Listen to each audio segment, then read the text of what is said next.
Hello guys, আপনারা কেমন আছেন? আমি নাজমুল।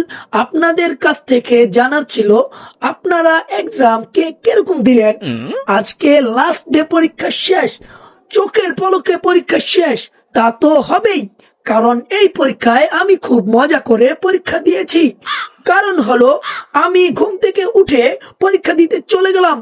আমি নিজেকে গর্ব মনে করি, কারণ আমি পরীক্ষায় 2টা হাঁসের ডিম পাবো, সেইটা সিদ্ধ করে আমি খাবো। ইয়েস, এবার জানতে পারলেন আমি কিরকম পরীক্ষা দিলাম। তাই এখন আপনাদের কাছ থেকে জানতে চাই আপনারা কেমন পরীক্ষা দিলেন, কমেন্টে জানাইয়া দিবেন। আর আমার পাশ করার 2টা হাঁসের ডিম থেকে খেয়ে যাইবেন, দাওয়াত রইল। আর এই ভিডিওটা ভালো লাগলে 1 কেজি ভালোবাসা দিয়ে যাইবেন।